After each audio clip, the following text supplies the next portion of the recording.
मंदिर में घंटी क्यों बजाई जाती है, घंटाल क्यों बजाया जाता है, ताली क्यों बजाई जाती है मंदिर के अंदर?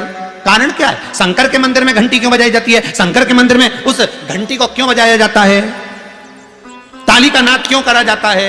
शिव मंदिर में किस लिए करा जाता है? तो लिंग पुराण कहती है कि मंदिर के अंदर या घर के अंदर आप गरुण घंटी जब बजाते हो, घंटी का नाद जब करते हो, तो शिव महापुराण की कथा और लिंग पुराण की कथा, विष्णु पुराण की कथा कहती है मात्र घंटी का नाद कर देने से जितने भूमि पर तीर्थ हैं, जितने साधक साधना कर रहे होते हैं, जितने तप कर रहे होते हैं, जितनी पवित्र नारी स्त्री पतिव्रता धर्म का पालन कर रही होती है, जितने दान पुण्य स्मरण हो रहे होते हैं, उस समय पर जिस समय तुमने घंटी बजाई है, उस पल वो सारे पुण्य घंटी का नाद करते से तुम्हारे खाते में आ जाते हैं, मात्र घंटी का नाद कर देंगे। शंकर जी के मंदिर में जाकर ताली का नाद किया जाता है। ताली का नाद शिव मंदिर में क्यों बजाई जाती है? उसका कारण उस मंदिर में जितने बैठे होंगे, जो भजन कर रहा, तप कर रहा, साधना कर रहा, अभिषेक कर रहा, पूजन कर रहा, 3 बार ताली बजाने से उनका सारा का पुण्य हमारे खाते में 1 सेकंड में आ गया। और हमें लगता है हम शंकर को रिझा रहे हैं। शंकर को रिझाया, शिव ने तुरंत दे दिया। घर में गरुण घंटी का नाद करना, इसलिए बच्चों को खेलने के लिए घंटी नहीं दी जाती। गरुण घंटी कोई खेलने के लिए नहीं देता।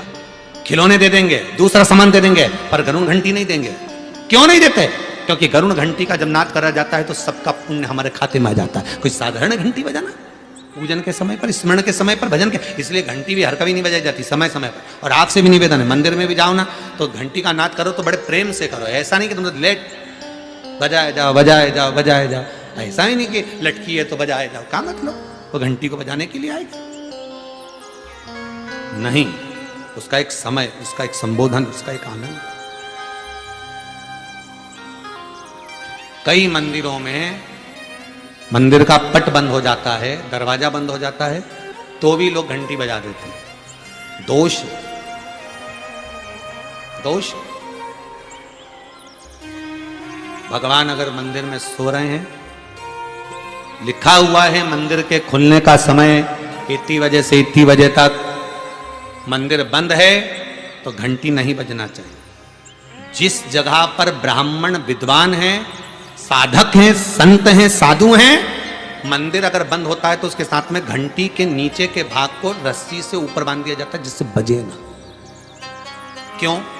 कहते हैं अगर भगवान अगर विश्राम कर रहे हैं, सो रहे हैं, निंद्रावश हैं या पट बंद है, उस समय पट बंद का समय है और घंटी का अगर नाद हो जाए तो कहते हैं 11 ब्राह्मण के भूखे रहने का दोष लग जाता है जीव को, मात्र घंटी बजा देने पर, अगर भगवान विश्राम कर रहे। भगवान विश्राम अवस्था में है, पट बंद है, दरवाजा बंद है और लिखा हुआ है समय, मंदिर खुलने का समय 11 बजे से इतनी बजे तक, मंदिर बंद होने का समय इतनी बजे से इतनी बजे तक, और उस बीच में तुमने तो देख लिया कि पट बंद है, तुम तो आ गए, तुमने तो मन में सोचा हम तो इंदौर से आए, हम तो भोपाल से आए, हम तो वहां से आए, हम तो वहां से आए, और भगवान का मंदिर बंद है तो क्या हुआ, हम तो घंटी तो बजाएंगे, तो बजा ले जा। 11 ब्राह्मण भूखे रहने का दोष तुम्हारे खाते में। कितना सुंदर कहा है।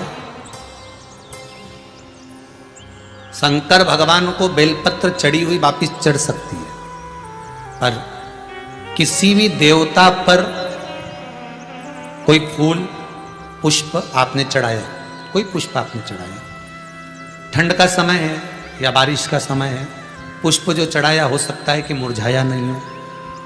होता है ना ऐसा कभी कभी कि पुष्प मुरझाया नहीं हो या उसमें ताजगी हो, सुंदर दिख रहा हो, बहुत अच्छा हो, और वो पुष्प चढ़ा हुआ तुमने अगर एक बार उठा लिया, उतर गया, उतरने के बाद फूल कितना भी सुंदर हो, फूल कितना भी ताजा दिखे, पर वो देवता को समर्पित नहीं हो सकता। भले उसमें सुंदरता है। ठंड के दिनों में कई फूल ऐसे भी रहते हैं, भगवान के सामने आपने एक बार चढ़ा दिया, चढ़ाने के बाद वो रखे रहते हैं तो ऐसा लगता है कि बिल्कुल ताजे से दिख रहा है। तो कई माताओं की आदत रहती है उन्हीं फूल से वापिस श्रृंगार कर देती, या उन पुष्प की रंगोली बनाकर भगवान के सामने डाल देती, पर वो गलत है, वो गलत है। जिस दिए में बाती लगी हुई है, बाती पूरी जल चुकी है, उसकी राख या उसका काला थोड़ा सा भाग दिए के अंदर रखा है और आपने दूसरी बाती रखकर उसको जला दिया, तो वो जलाया गया जो भाग है लक्ष्मी को क्षीण कर देता है। 15 दिन तक व्यापार ठीक नहीं चल सकता। एक बार प्रैक्टिकल करके देखो। दिए के अंदर अगर कोई बाती जल गई, जलने के बाद ठंडी हो गई, ठंडी होकर उसमें राख पड़ी हुई है, या उसके अंदर कोई काला सा आप गोल बत्ती लगाते तो काला का एक भाग काला काला सा जला हुआ उसके अंदर रह जाता है। कई लोगों की आदत रहती है कि अब शाम का टाइम तो है, उसको कौन हटाए, उसी में अपन दूसरी बत्ती रख दो, जला दो, उसी में रखकर दूसरी बत्ती जला दो। भाग उसी में पड़ा हुआ है पुराना, और आपने दूसरी बत्ती अगर रखकर जला दी है, व्यापार होगा, व्यवसाय होगा, या फिर घर में रखा हुआ धन होगा, 15 दिन के लिए वो छिन्न होगा, वो जाएगा। ऐसा टिकने वाला नहीं 15 दिन तक, चाहे कुछ भी कर लो, ठीक नहीं चल सकता व्यापार। तुम कितना भी दम लगा लो। कई लोग कहते भी होंगे कि हमारी दुकान तो 8 दिन तो अच्छी चलती है, 8 दिन के बाद नया क्या हो जाता है, 15 दिन अच्छी चलती, 15 दिन के बाद नया जाने क्या हो जाता है। तो उसमें गलती ढूंढो कि हम गलती क्या कर रहे हैं। ये तो व्यापार तो अच्छा चल रहा है, ग्राहक भी आ रहे हैं, सब कुछ होता है। जब 15 दिन ग्राहक आते हैं तो 15 दिन क्यों नहीं आते, 8 दिन ग्राहक आते हैं तो 8 दिन क्यों नहीं आते, उसके पीछे तुम्हारा कोई कारण होगा। फिर अपनी गलती को ढूंढो कि हमारी गलती क्या हो। तो उसमें आपको वर्णन किया था कि भगवान की बेलपत्री, भगवान का प्रसाद अगर पलंग पर रखा है तो दोषपूर्ण है।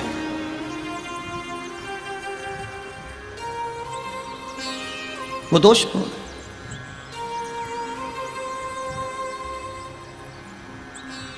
अब बाबा ने पूछ लिया, इंद्र मैंने माला आपको दी थी, वो माला कहां है? इंद्र कहते हैं मैंने तो ऐरावत को दे दी थी। ऐरावत से पूछा वो कहां है? मैंने तो अपनी मस्ती में फेंक दी, पांव के नीचे आ रही है। मैं तुझे श्राप देता हूं इंद्र, तो तेरी सत्ता के विमुख होगा। जितना तुझे तेरी सत्ता से प्रेम है इंद्र, तुझे अपना सिंहासन प्रिय है, मैं तुझे श्राप देता हूं कि तेरा वो सिंहासन तेरा छूट जाएगा। माला का अंतर देखिए, जिस माला को आप लेकर बड़े खुश होते हो, वो माला अगर सही जगह नहीं जाती, जिस भगवान की बेलपत्री को लेकर आप खुश होते हो वो बेलपत्री सही जगह नहीं जाती, जिस प्रसाद को लेकर आप खुश होते हो वो प्रसाद अगर सही जगह नहीं जाता तो उसका फल क्या भोगना पड़ता है वो देखिएगा।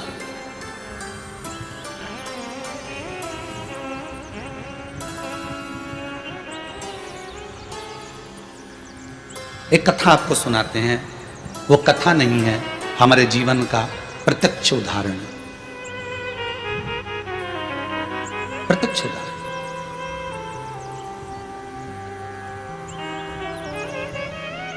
भवानी मंडी में भंवरलाल जी शर्मा रहते हैं, शायद वो कथा सुन रहे होंगे। वो कथा सुन रहे होंगे, मुझे विश्वास है। उनका नियम था, हर महीने वो गोवर्धन नाथ जी की परिक्रमा करने जाते थे, और हमारा भी नियम था, हम गोवर्धन नाथ जी की परिक्रमा हर महीने करने जाते थे। कई बार ऐसा योग बन जाता था कि वो परिक्रमा पे हमारी कोई पहचान नहीं है, हमारी कोई जान नहीं है। ये भंवरलाल जी का नाम हमको तो बाद में मालूम पड़ा कि ये भवानी मंडी के रहने वाले, वो भी पूछा उनसे, वो भी रो रहे थे तब पूछा गया। ये हकीकत की कथा, ये कोई कथा किसी पुस्तक से नहीं है, ये प्रमाणित था। और उनका नियम था, गोवर्धन नाथ जी की परिक्रमा करते, लगाते, भगवान को शाम के समय पर वो बाबा को राजभोग धराते, गिराता था। खूब भगवान की सत्ता थी, खूब वैभव था, खूब पैसा था। जितनी बार आते वो आधा पीपा का, एक पीपा का, आधी बोरी का, एक बोरी का, वहां बोरी से राजभोग होता है गिराची में, तो वो भोग लगा देते, ठोर, मोहन थाल, लड्डू सब करते। अब धीरे धीरे बहुत उनका वैभव, बहुत पैसा था भंवरलाल जी के यहाँ, काम भी अच्छा था उनका, शायद पत्थर वत्थर का कोई काम था तो अच्छा। 6 महीना 8 महीना लगातार परिक्रमा उन्हें हर महीने करी, हम भी जाते रहे परिक्रमा, हमने भी घनी करी। तो धीरे धीरे व्यापार उनका थोड़ा कम हुआ। जो उनका पत्थर का काम था वो धीरे धीरे एक जगह का कहीं बंद हो गया, दूसरी जगह का भी बंद हो गया, तीसरी जगह का भी बंद हो गया। बड़े दुखी हो गए।